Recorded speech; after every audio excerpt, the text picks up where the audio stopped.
আসসালামু আলাইকুম রহমতুল্লাহি ওয়া বারাকাতুহু। সব জায়গায় তর্ক করাটা ঠিক না। যেমন দেখা গেছে আমরা দুনিয়াবি বিভিন্ন কাজে নিজের ইগুলো ঢাকার জন্য, নিজের পাপ ঢাকার জন্য তর্ক করি। দুনিয়াবি হাইসিয়েতে হয়তো মনে করেন আপনি যদি বেশি চালাক হয়ে থাকেন, অতিরিক্ত চালাক হয়ে গেলে আপনি হয়তো তর্ক করে পার পেয়ে যেতে পারেন। কারণ মানুষ অনেক বেশি চালাক। যে কোনো জিনিসকে শাক দিয়ে মাছকে ঢাকতে পারে, বা সত্যকে মিথ্যা দিয়ে ঢেকে দেয়। এখন অনেকেই হয়তো দুনিয়ার তর্কের খাতিরে বিভিন্ন সাইড থেকেই তর্ক করে, সেটা স্বামী স্ত্রী হোক বা জীবনে কোনো কিছু ঝামেলা থেকে বাঁচার জন্য, বা চাকরি বাঁচানোর জন্য, বা বিভিন্ন ধরনের সমস্যা থেকে বাঁচার জন্য মানুষ তর্ক করে। এটা সাধারণত করে থাকে। কিন্তু আপনি সাধারণত যদি আপনি আপনার হালাল উপায়ে বেঁচে থাকার জন্য বা বিভিন্ন ধরনের সমস্যায় পড়বেন, এই সমস্যা থেকে মুক্তি পাওয়ার আশায় যদি তর্ক করেন, তাহলে হয়তো করতে পারেন।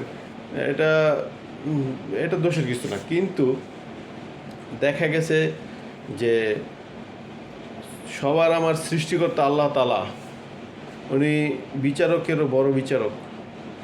তো উনি যখন কিয়ামতের মাঠে ধরবেন, আনাস রাদিয়াল্লাহু তাআলা আনহু থেকে বর্ণিত যে আল্লাহ তাআলা বলবেন যে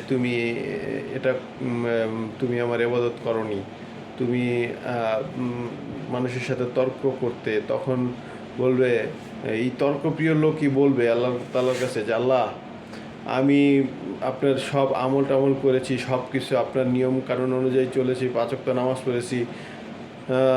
তখন আল্লাহ তাআলা ওই লোকের ওই লোককে ওই লোকের জন্য বলবেন যে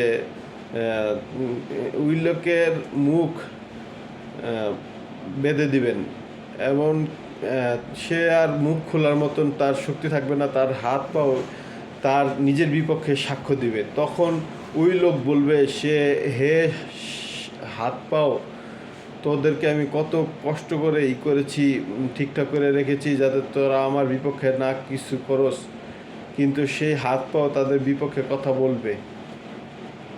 তো তখন অনেকেই কষ্টে হাত পাও হয়তো ভেঙে ফেলতে চাইবে, কিন্তু পারবে না, কারণ সেই হাত পাও তার বিপক্ষে সাক্ষী দিবে। অতএব আমরা সব দুনিয়াতে হয়তো বাঁচার স্বার্থে যদি মনে করেন মিথ্যা বলি বা তর্ক করি, হয়তো আল্লাহ তাআলা মেনে নেবেন। কিন্তু আল্লাহ তাআলার কাছে কখনোই আমরা মিথ্যাকে প্রশ্রয় দিব না বা মিথ্যা বলবো না। আল্লাহ তাআলার কাছে হয়তো মাফ চাইলে, বা যার হক মারা হয়েছে তার জন্য আল্লাহ তাআলার কাছে মাফ চাইলে আল্লাহ তাআলা হয়তো মাফ করে দিবেন। কিন্তু আমরা যদি এই ছোট চুরি করতে করতে, পুকুর চুরি করতে করতে সাগর চুরি করার মতন সাহস করি, তাহলে কিন্তু আমাদের পরিণতি ভালো হবে না। অতএব আল্লাহ তাআলা আমাদেরকে সঠিক জায়গায় তর্ক না করার তৌফিক দান করেন। আমিন।